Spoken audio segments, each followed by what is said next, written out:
ராஜாவே, என் தேவனாம் கர்த்தரே, நான் உம்மை வாழ்த்துகிறேன், நன்மைகள் நினைக்கிறேன். இஸ்ரவேலின் ராஜாவே, என் தேவனாம் கர்த்தரே, நான் உம்மை வாழ்த்துகிறேன், நன்மைகள்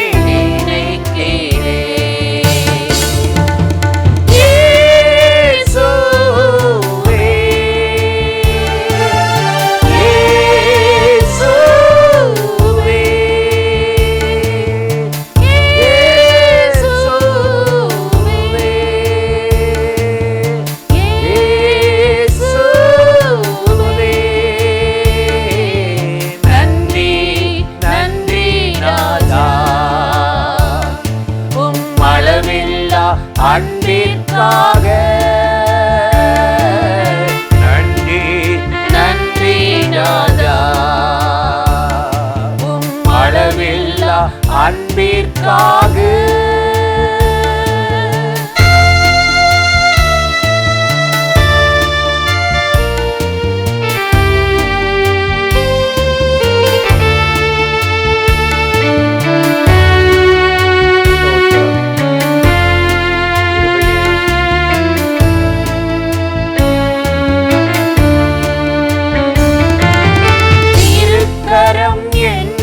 தாங்கி கடும் பிரச்சனைகளிலும் முன்னேறி செல்வதற்கு பலத்தை நீ தந்ததற்காய், திருக்கரம் என்னை தாங்கி கடும் பிரச்சனைகளிலும்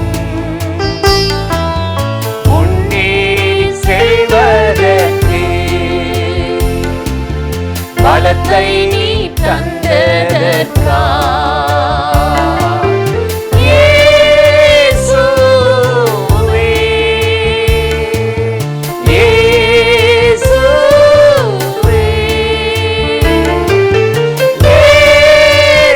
இயேசுவே, இயேசுவே.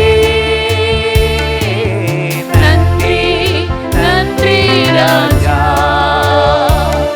உம் அளவில்லா அன்பிற்காக. நன்றி நன்றி நாதா, உம் அளவில்லா அன்பிற்காக.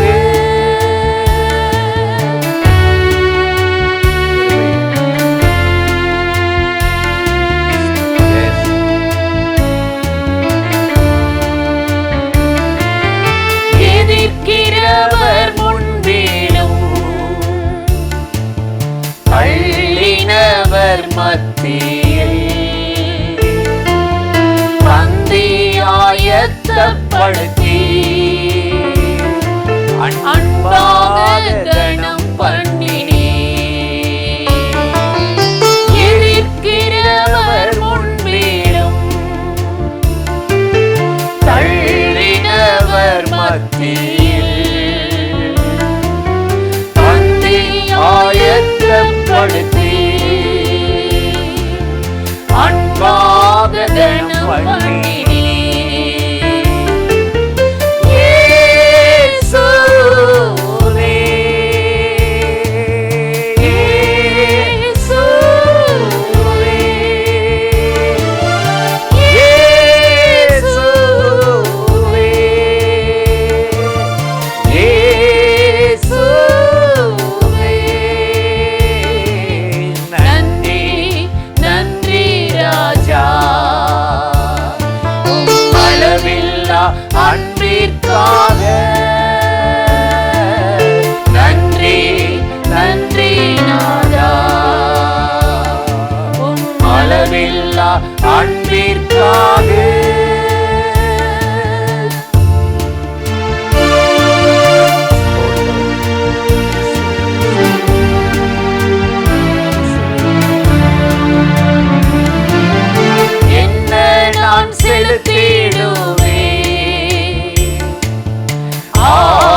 ஆயிரம் பாடல்களோ என் உயிர் காலம் முழுதும் ரட்சிப்பை உயர்த்திடுவே. என்ன நான் செலுத்திடுவே ஆயிரம் பாடல்களோ என் உயிர் காலம் முழுதும் ரட்சிப்பை உயர்த்திடுவே.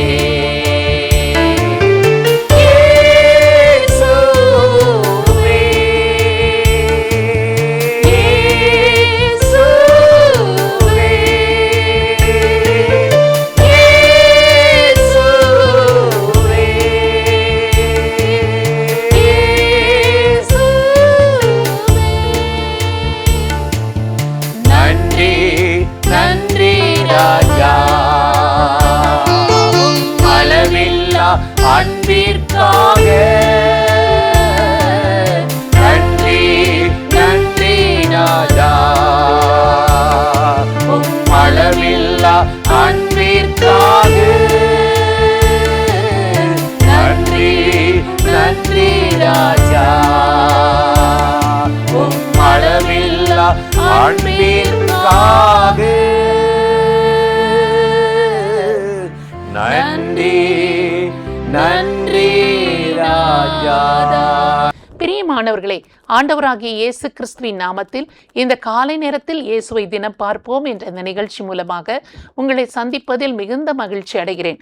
வெளிப்படுத்தின விசேஷம் 22ஆம் அதிகாரம் 16வது வசனத்தில் நாம் வாசிக்கிறோம், இயேசுவாகிய நான் தாவீதின் வேரும் சந்ததியும் பிரகாசமுள்ள விடிவெள்ளி நட்சத்திரமுமாயிருக்கிறேன் என்று ஆண்டவராகிய இயேசு கிறிஸ்து தன்னை குறித்து யோவானுக்கு வெளிப்படுத்தின அந்த விசேஷத்தில் சொல்லுகிற இந்த வார்த்தையை குறித்து நாம் வாசிக்கிறோம். இயேசுவாகிய நான் என்னுடைய தூதனை உங்களுக்கு முன்பாக அனுப்பினேன் என்பதாக அங்கு சொல்லிவிட்டு, நான் தாவீதின் வேரும் சந்ததியும் விடிவெள்ளி நட்சத்திரமுமாக இருக்கிறேன் என்று தன்னை குறித்து அவர் சொல்லுகிறார். விடிவெள்ளி நட்சத்திரம், அதிகாலையில் தோன்றுகிற அந்த நட்சத்திரம். இதை குறித்து பேதுரு சொல்லுகிற பொழுது, இருளுள்ள ஸ்தலங்களில் பிரகாசிக்கிற அந்த விடிவெள்ளி நட்சத்திரமாகிய அந்த விளக்கை போன்ற இருக்கிற அந்த திருவசனத்தை கவனித்தால் நலமாயிருக்கும் என்பதாக அவர் சொல்லுகிறதை நாம் வாசிக்கிறோம். இந்த விடிவெள்ளி நட்சத்திரமாய் இருக்கிற இயேசுவை, அவருடைய வார்த்தைகளை, தீர்க்க தரிசனமாக சொல்லப்பட்ட அவருடைய வசனங்களை, இந்த விடிவெள்ளி நட்சத்திரத்தை நீங்கள் கவனித்தால் எவ்வளவு நலமாயிருக்கும் என்பதாகத்தான் இந்த வேத வசனங்கள் நமக்கு சொல்லுகிறது. பாருங்கள், இயேசு பிறந்த செய்தியை கேட்டு சாஸ்திரிகள் புறப்பட்டு வருகிறார்கள்.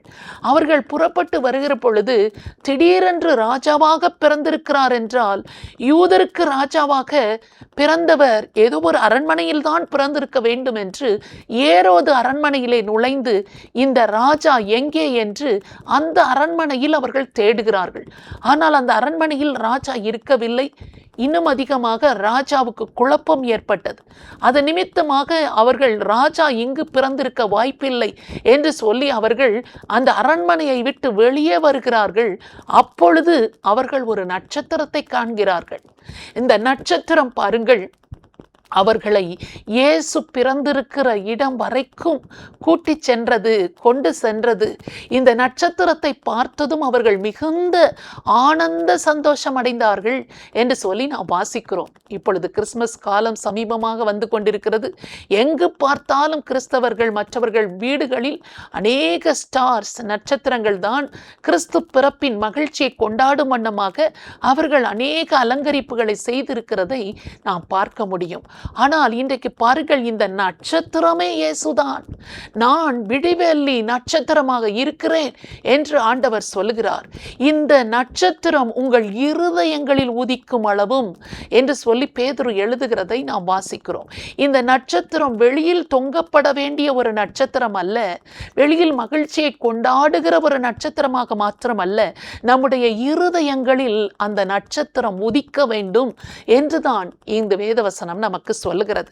நம்முடைய ஆண்டவர் அவரை நேசிக்கிற, அவரை தேடுகிற, இந்த பூமியில் பிறந்திருக்கிற ஒவ்வொருவருடைய இருதயத்திலும் உதிப்பதற்காக, வாழ்வதற்காக, தோன்றுவதற்காக தான் இந்த பூமிக்கு அவர் இறங்கி வந்தார்.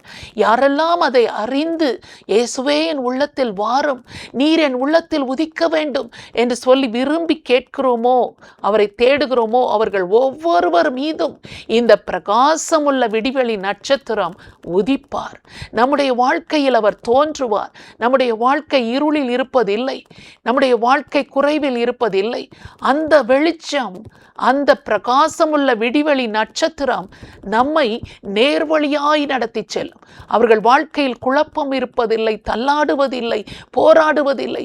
போராட்டங்களை ஒருவேளை சந்திக்க நேர்ந்தாலும் அவைகளின் நடுவில் தைரியமாக அவைகளை எதிர்கொள்ளவும் அதை மேற்கொள்ளவும் கூடிய பலனை அவர்கள் பெற்றுவிடுகிறார்கள் என்றுதான் இந்த வேத வசனம் நமக்கு காண்பிக்கிறது. பிரகாசமுள்ள விடிவெளி நட்சத்திரமாக நான் இருக்கிறேன் என்று ஆண்டவர் சொல்லியிருக்கிறபடினால் இந்த நட்சத்திரம், விடிவெள்ளி நட்சத்திரம் என் இருதயத்தில் உதிக்க வேண்டும். ஒருவேளை என் வீட்டில் உள்ள யாருடைய இருதயத்திலாவது உதிக்காமல் இருந்தால் இந்த விடிவெள்ளி நட்சத்திரம் எல்லாருடைய இருதயங்களிலும் பிரகாசிக்க வேண்டும், உதிக்க வேண்டும் என்று சொல்லி இந்த காலை நேரத்தில் நாம் இப்பொழுது ஆண்டவரை நோக்கி ஜெபிக்கலாமா? பரிசுத்தமுள்ள நல்ல தகப்பனே, இந்த அருமையான நேரத்திற்காக நாங்கள் உம்மை நன்றியோடு ஸ்தோத்திரம் பண்ணுகிறோம், உம்மை துதிக்கிறோம். ஆண்டவரே, பிரகாசமுள்ள விடிவெளி நட்சத்திரமாக நான் இருக்கிறேன் என்று நீர் சொல்லி இருக்கிற உம்முடைய வார்த்தையின்படியாக ஆண்டவரே, நீர் இருதயங்களில் உதிக்க வேண்டும் என்று சொல்லப்பட்ட வார்த்தையின்படியாக ஒவ்வொருவருடைய இருதயங்களிலும் பிரகாசமுள்ள விடிவெளி நட்சத்திரமாக நீர் தோன்ற வேண்டும், உதிக்க வேண்டும். ஆண்டவரே, அவர்களை வாழ வைக்க வேண்டும், அவர்களுடைய இருளை அகற்ற வேண்டும். பாவத்தினால் வந்திருக்கிற இருள், சாபத்தினால் வந்திருக்கிற இருள், ஆண்டவரே, பல்வேறு விதமான கவலைகள், பிரச்சனைகள், போராட்டங்கள், வியாதியின் கொடூரங்கள், பற்றாக்குறைகள், இவைகளின் நிமித்தமாக அவர்கள் வாழ்க்கையில் வந்திருக்கிற இருள்களை எல்லாவற்றையும் துரத்துகிற வெளிச்சமாக, விடிவெள்ளி நட்சத்திரமாக ஒவ்வொரு வாழ்க்கையிலும் பிரகாசிக்கும்படியாக உம்மை நோக்கி நாங்கள் ஜெபிக்கிறோம். யாருடைய இருதயத்திலெல்லாம் நீர் உதிக்கவில்லையோ ஆண்டவரே, வரும் நாட்களில் ஆண்டவரே இந்த வார்த்தைகளை கேட்கிற ஒவ்வொருவர் வாழ்க்கையிலும் ஆண்டவரே, அவர்கள் குடும்பத்தில் யாரிடத்திலாவது ஆண்டவரே உம்மை அறியாதவர்கள், இந்த பிரகாசமுள்ள விடிவெளி நட்சத்திரம் அவர்களுக்கு தெரியவில்லையே என்று அவர்கள் யாருக்காக ஜெபம் பண்ணுகிறார்களோ, யார் அந்த நட்சத்திரத்தின் வெளிச்சத்தை பெறாமல் இருக்கிறார்களோ அத்தனை பேரும் அந்த நட்சத்திரத்தின் வெளிச்சத்திலே நடக்கும்படியாக ஒவ்வொருவரையும் நீர் ஆசீர்வதியும். உமது கிருபையின் கரங்களில் அர்ப்பணித்து ஒப்பு கொடுத்து நாங்கள் ஜெபிக்கிறோம். இயேசு கிறிஸ்துவின் நாமத்தில் ஜெபிக்கிறோம் நல்ல பிதாவே, ஆமென். இந்த நிகழ்ச்சி உங்களுக்கு மிகுந்த ஆசீர்வாதமாக இருந்திருக்கும் என்று நிச்சயமாய் நாங்கள் நம்புகிறோம். நீங்கள் பெற்ற நன்மைகளை எங்களோடு கூட பகிர்ந்து கொள்ளுங்கள், மற்றவர்களுக்கும் ஷேர் பண்ணுங்கள். கர்த்தர் உங்களை ஆசீர்வதிப்பாராக. ஆமென்.